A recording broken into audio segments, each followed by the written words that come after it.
হে তরুণ যুবকেরা, 1450 বছর আগে বিশ্বনবী সোনার জামানে জানিয়ে দিলেন, কুকুর যদি তোমাদের পাত্রে মুখ দেয়, কুকুরের মুখে যে লালা আছে এর মধ্যে বিষ ক্রিয়া থাকবে, কারণ এটা হলো জীবাণু বাবা। কুকুর যদি তোমাদের কোনো পাত্রেতে মুখ দেয়, ওই পাত্রটাকে পবিত্র করার জন্য 7 বার মাটি দিয়ে মেজে নিয়ে 7 বার পানি দিয়ে ধৌত করো। এইভাবে যদি 7 বার মাটি দিয়ে মেজে 7 বার পানি দিয়ে ধৌত করা হয়, আমি রাসূলুল্লাহ বলে দিয়ে যাই ওই পাত্রটা তোমার পবিত্র হবে, জীবাণুমুক্ত বিষমুক্ত হয়ে যাবে ভাই। 1450 বছর আগে কোনো প্যাথোলজি ছিল না, কোন রকম ল্যাবরেটরি ছিল না, কোন টেস্টিং যন্ত্রপাতি ছিল না, কোন টেস্টিং মেশিন ছিল না। 1450 বছর পর একটা একটা করে যখন রাসূলের কথাগুলো বিজ্ঞানের গবেষণায় মিলে যাচ্ছে, তখন তারা কুকুরের বিষয়টা নিয়ে গবেষণা শুরু করলাম। কুকুরকে খাইয়ে দিয়ে এই পাত্রটাকে নিয়ে একবার মাটি দিয়ে মেজে নিয়ে আবার ধৌত করে। এইভাবে 1 বার 2 বার 3 বার 4 বার 5 বার 6 বার, শেষবার তারা 6 বারের মাথায় আবার ল্যাবে গিয়ে টেস্ট করে, গিয়ে দেখে এখনো সামান্য একটু জীবাণু এখনো টেস্টিং মেশিনে ধরা পড়ছে। 7ম বারে যখন মাটি দিয়ে ধৌত করা হয়, ল্যাবে গিয়ে টেস্ট করে দেখে 7ম বারে ধৌত করার পরে পুরোটাই জীবাণু মুক্ত হয়েছে ভাই। মুসলমান, আমরা কোরআন চিনলাম না, রাসূল চিনলাম না, রাসূলের জীবন জিন্দেগি আমরা জানলাম না, কি রাসূলের আখলাক, কি রাসূলের চরিত্র। হে তরুণ যুবকেরা, হে আমার বন্ধুরা শুনে রেখে দিন বাবা, হে আমার বন্ধুরা শুনে রেখে দেন, কাবা ঘরের চত্বরে যখন বিশ্বনবী গিয়ে পৌঁছেছিলেন, আজান দিয়েছেন বাবা, কাবা ঘর মুক্ত করবেন, পরিষ্কার করবেন ভিতর। কাবা ঘরের চাবিটা কার কাছে আছে বাবা? চাবিটা আমাকে দাও। ওসমান বিন তালহা পেছন দিকে ছিলেন। ওসমান বিন তালহা তিনি ছিলেন কুফফারদের সরদার, কুফফারদের নেতা, নাম হলো ওসমান বিন তালহা। হে তরুণ যুবকেরা, ওসমান বিন তালহা টুকটুক করে গেলেন সামনে, থরথর করে কাঁপছেন। না জানি আমি হলাম কুফফারদের সরদার, আমি হলাম নেতা, রাসূল হয়তো আমার উপর জুলুম করবেন, আমার উপর তার অত্যাচার বাড়িয়ে দেবেন, তাই টুকটুক করে থরথর করে কাঁপছেন। সামনে দিকে গিয়েছেন, বিশ্বনবীর হাতে কাবা ঘরের চাবিটা তুলে দিলেন। আল্লাহর নবী কাবা ঘরের চাবিটা নিয়ে নবী আমার কাবা ঘরের ভিতরে প্রবেশ করলেন, কাবা ঘর খুললেন, ভিতরটাকে পরিষ্কার করে দিলেন বাবা। যে কাবা ঘর আল্লাহর মালাইকা ফারিস্তারা তৈরি করেছিল। 10 বার কাবা ঘর ভাঙা করা হয়েছে। আল্লাহ রাব্বুল আলামিন হযরতে আদম নবীকে পৃথিবীতে পাঠালেন, পাঠানোর আগে আল্লাহ কাবা ঘর তৈরি করে দিয়েছেন। কারণ এই কাবা ঘরটা হচ্ছে পৃথিবীর নাভিস্থলে তৈরি। কোথায় তৈরি? পৃথিবীর নাভিস্থলে তৈরি। আজও কাবা ঘরের উপর দিয়ে দেখবেন কোনো পাখি উড়ে যায় না। হাজী সাহেব যারা আছেন তারা জানেন, আমিও সেখানে ছিলাম অনেক দিন, আমিও সেখানে ছিলাম অনেক দিন। কাবা ঘরের ওপর দিয়ে কোনো প্লেন যায় না, হেলিকপ্টার যায় না, কাবা ঘরের ওপর দিয়ে কোনো পাখি যায় না, অথচ তার আস্তে পিষ্টে কত পাখি উড়ে বেড়াচ্ছে। পায়রার তো শেষ নাই, কিন্তু কাবা ঘরের ওপর দিয়ে উড়ে যায় না। আপনারা জিজ্ঞাসা করবেন, যারা গেছে তাদের জিজ্ঞাসা করবেন কারণটা কি? কারণটা হলো পৃথিবীর মধ্যস্থল হলো কাবা। সেই কাবা ঘরের সঙ্গে আল্লাহর কুদরতি একটা যোগাযোগ আছে, যে কাবা ঘরের ওপর দিয়ে ওড়ার ক্ষমতা কারো হয় না। বিজ্ঞান গবেষণা করে দেখেছে, তাদের একটা ভাবনা চিন্তা দিয়েছে, এই কাবা ঘর যে জায়গায় তৈরি হয়েছে তার 7ম আসমানের উপরে, ভাইরা আমার, আসমানে যে ফারিস্তাদের ঘর আছে, ফারিস্তাদের ঘরটা যে স্টাইলে তৈরি, যে স্টাইলে তৈরি ফারিস্তাদের ঘর, ভাই আমার, সেই স্টাইলই আল্লাহ ফেরেশতাদেরকে দিয়ে মানুষের জন্য ইবাদতের ঘর তৈরি করলেন। একই রকমের ঘর কাবা ঘর, আর ওপরেও ফেরেশতাদের ইবাদতখানা, আল্লাহর মালায়েকা ফেরেশতারা ভাই আমার বাইতুল মামুর যে ফেরেশতাদের ইবাদতের ঘর, ওই ঘরটা যেমন নকশা যেমন দেখতে ঠিক সেম দেখতে পৃথিবীর মধ্যস্থলে আল্লাহ তৈরি করলেন। আদম নবীর আল আওলাদেরা ওই ঘরে এসে ইবাদত বন্দেগী করবে। সেই কাবা ঘর কবার ভাঙা করা হয়েছে জানেন? 10 বার। কবার? 10 বার ভাঙা করা হয়েছে। কখনো বন্যায় ক্ষতিগ্রস্ত হয়েছে, কখনো ভূমিকম্পে ক্ষতিগ্রস্ত হয়েছে, কখনো আদম নবী সংস্কার করেছেন, কখনো ইব্রাহিম নবী, ইসমাইল নবী। আজও দেখবেন মাকামে ইব্রাহিম আছে, ওখানে মাকামে ইব্রাহিম নবীর পায়ের দাগ বসে গিয়েছিল যে পাথরটা, ওই পাথরটা লিফটের কাজ করত। লিফট, হ্যাঁ, অটোমেটিক ওই পাথরে পা দিয়ে ইব্রাহিম নবী দাঁড়িয়ে যেতেন। পুত্র ইসমাইল হলেন জোগাড়ে, আর ইব্রাহিম নবী হলেন মিস্ত্রি। জোরে বলেন সুবহানাল্লাহ। আল্লাহ তাদের সে ক্ষমতা দিয়েছিলেন, পাওয়ার দিয়েছিলেন।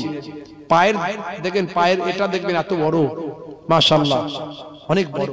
ভাইরা আমার, পায়ের প্রেসার পড়ে পড়ে আল্লাহর ওই কুদরতি পাথর পা দিয়ে ঢাকা পড়ে গেছে, চাপা পড়ে গেছে, পায়ের দাগটা সেখানে, ছাপটা সেখানে উঠে গেছে।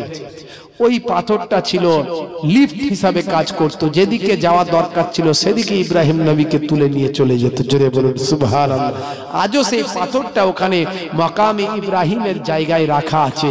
দেখবেন হাজী সাহেবানদের ওই তোয়াফের শেষে ওই জায়গায় দাঁড়িয়ে নামাজ পড়তে হয়, দোয়া পড়তে হয়।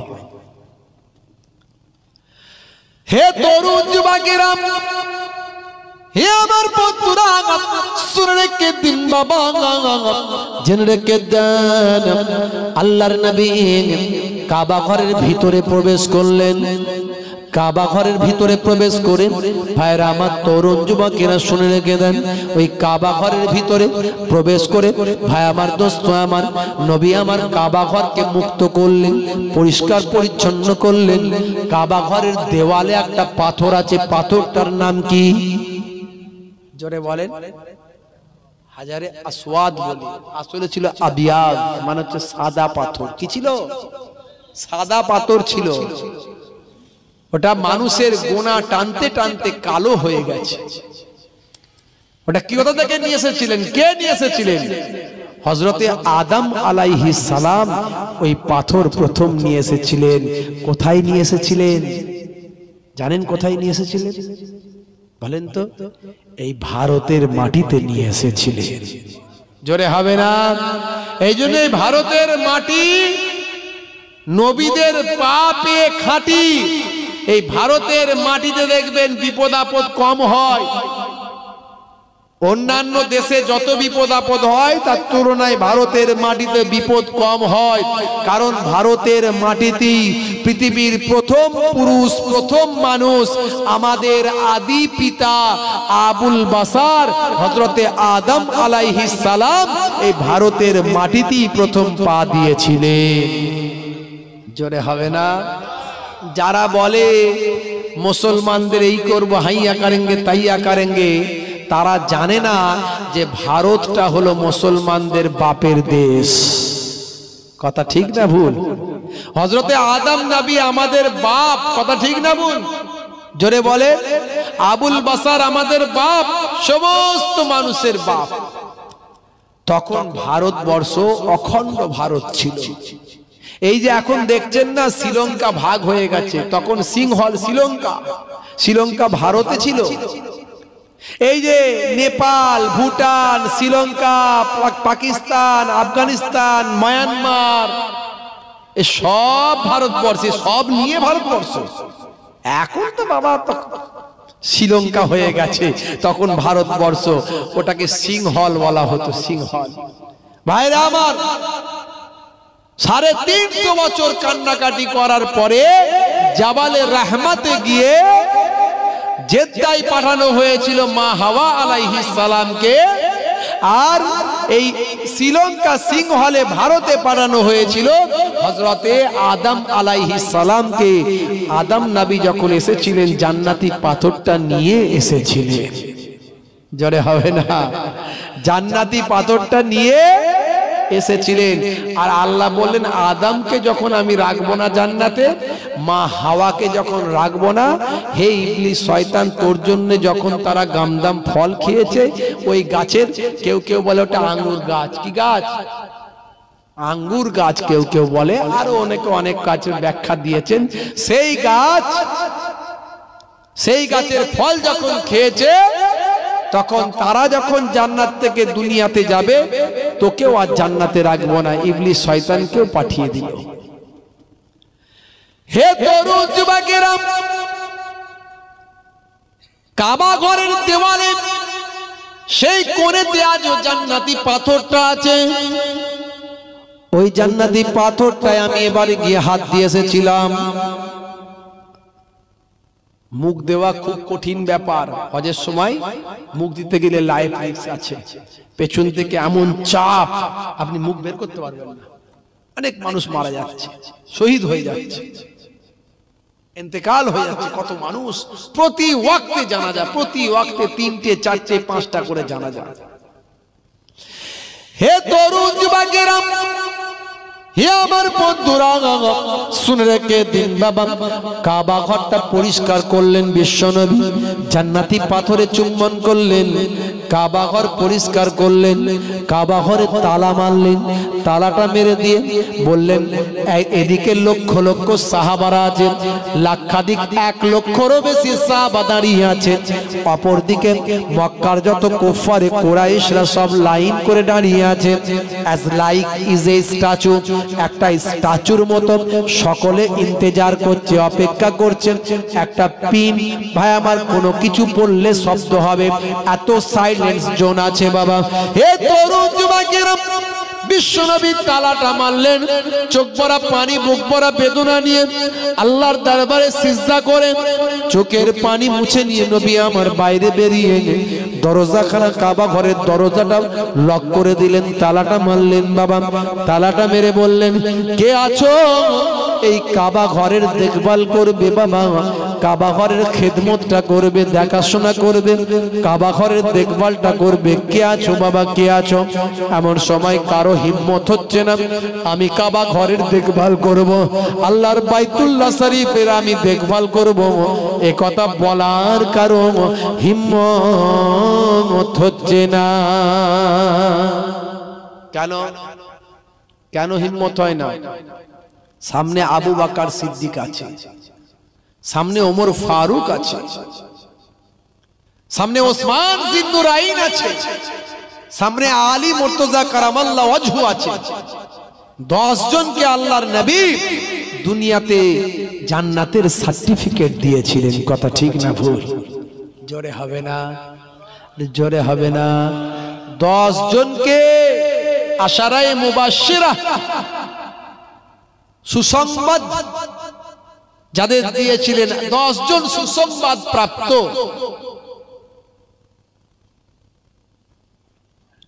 সেই 10 জনের মধ্যে সাহাবায়ে কেরামরা আছে, তাই কেউ আগে হাত তোলার ক্ষমতা পাচ্ছেন না। কাবা ঘরের দেখাশোনাটা আমি করব, চাবিটা আমাকে দিন, কারো বলার হিম্মত হচ্ছে না।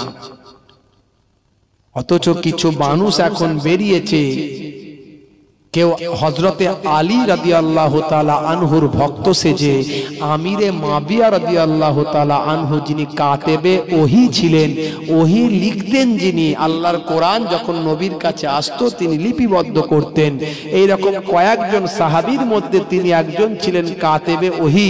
সেই হযরতে আমিরে মাবিয়া রাদিয়াল্লাহু তাআলা আনহুর বিরুদ্ধে কটূক্তি করে ইয়াজিদের কারণে। ইয়াজিদ ফাসিক, ইয়াজিদ খারাপ, ইয়াজিদ রাসূলের কলিজার টুকরা সাহাবীদের শহীদ করেছে, ইয়াজিদের লোক করেছে। ইয়াজিদের সম্মতি যদি থেকে থাকে নিশ্চয়ই সে তাহলে ঈমানদার বলে গণ্য হতে পারে না, যদি ইয়াজিদের সম্মতি থাকে। আল্লাহু আ'লাম। কিন্তু সেই কেন্দ্র করে কিছু মানুষ আমিরে মাবিয়া রাদিয়াল্লাহু তাআলা আনহুর বিরুদ্ধে কটূক্তি করে, কেউ হযরতে আলী রাদিয়াল্লাহু তাআলা আনহুর বিরুদ্ধে কটূক্তি করে। আপনারা দেখেছেন বাংলাদেশে এইসব নিয়ে বেশি তোলপাড়, বাংলাদেশের বুকে এইসব নিয়ে বেশি আলোড়ন। এ শিয়া মুসলমান ও সুন্নি মুসলমান ও হানাফি ও সাফি ও মালিকি ও হাম্বলি ও পীরপন্থী ও ফুরফুরাপন্থী ও আটরসি ও অমুক ও তমুক, আল্লাহর নবীর যারা সুসংবাদ প্রাপ্ত সাহাবী তাদের বিরুদ্ধে কথা বলতে গেলে মুখ সামলে কথা বলতে হবে। সিফিনের যুদ্ধটা হয়েছিল কার সঙ্গে? সিফিনের যুদ্ধ কার সঙ্গে হয়েছিল? হযরতে আলী মুর্তজা কারামাল্লাহু ওয়াজহুর সঙ্গে। এই ভাই আমার আপনার জঙ্গে জামাল যুদ্ধ কার সঙ্গে হয়েছিল? উটের যুদ্ধ যেটা বলা হয়, হযরতে আলী কারামাল্লাহু ওয়াজহুর সঙ্গে আম্মাজান আয়েশা সিদ্দিকা রাদিয়াল্লাহু তাআলা আনহার যুদ্ধ হয়েছিল। দুজনের পক্ষে প্রচুর সাহাবারা ছিলেন, তারা যুদ্ধ করেছিলেন। তা আপনি কাকে খারাপ বলবেন? কাকে খারাপ বলবেন? বলতে পারবেন কাউকে? আলী মুর্তজা কারামাল্লাহু ওয়াজহুকে খারাপ বলবেন? নাউজুবিল্লাহ। আম্মাজান উম্মাহাতুল মুমিনিন আম্মাজান আয়েশা সিদ্দিকা রাদিয়াল্লাহু তাআলা আনহাকে খারাপ বলতে পারবেন? নাউজুবিল্লাহ। ঈমান থাকবে? তাদের নীতি নৈতিকতার প্রশ্ন ছিল সেখানে, নীতি নৈতিকতার প্রশ্ন নিয়ে তাদের মধ্যে মতপার্থক্য তৈরি হয়েছিল। সেটা কোন ক্রমে একটা যুদ্ধের আকার ধারণ করেছে। তারা যুদ্ধের পক্ষে কেউ ছিলেন না, বহু মানুষ শহীদ হয়ে গিয়েছিল। যারা শাহাদাত বরণ করেছিলেন উভয় পক্ষেরই, তারা বলেছেন যারা উভয় পক্ষেরই শাহাদাত বরণ করেছেন তারা সবাই শাহাদাতের মর্যাদা পেয়েছেন, তারা সবাই জান্নাতি। জোরে হবে না? বাংলাদেশে আমি দেখলাম ভণ্ড পীরের বিরুদ্ধে কথা বলার কারণে একজন আলেমে দ্বীন হযরত মাওলানা আল্লামা নূরী, একজন যোগ্য আলেম, তার জিহবা কেটে নেওয়া হয়েছে। আপনারা দেখেছেন সোশ্যাল মিডিয়ায় ভাইরাল। আজকে মুসলমান কোন জায়গায় পৌঁছে গেছে? এক শ্রেণীর মোল্লা মৌলবী কোরআন হাদিসকে সামনে রেখে দলবাজি করছে, কোরআন হাদিসকে সামনে রেখে দলবাজি করছে। এই মৌলানা ওই মৌলানাদের বিরুদ্ধে, ওই মৌলানা ওই মৌলানাদের বিরুদ্ধে। আর কোথায় বিরুদ্ধে বলছে? এই মিডিয়ার সামনে। কথা ঠিক না ভুল? সাধারণ মানুষের কাছে কি বার্তা যাচ্ছে? সাধারণ মানুষ আলেমদেরকে কি চোখে দেখবে? দুটো পাঁচটা দশটা আলেমের জন্য, মৌলানার জন্য সমস্ত মৌলানাদের সম্মানটা নষ্ট হবে কি হবে না? ভণ্ড পীরদের বিরুদ্ধে কথা বলার কারণে একটা আলেমে দ্বীন তার জবানটা, মাওলানা নূরী তার জবানটাকে, জিভটাকে কেটে দেওয়া হয়েছে, শরীরে ক্ষতবিক্ষত করা হয়েছে। দীর্ঘদিন ধরে তিনি হসপিটালে ভর্তি ছিলেন, তিনি বাড়িতে ফিরে এসেছেন, কথা বলতে পাচ্ছেন না। এত বড় একজন যোগ্য আলেম, তিনি কোরআন হাদিসের পক্ষে কথা বলেছিলেন। যারা সত্যিকারের আলেম তারা জানেন তিনি কোরআন হাদিসের পক্ষে কথা বলেছেন। এত বড় জঘন্য অপরাধ সেখানে হয়েছে।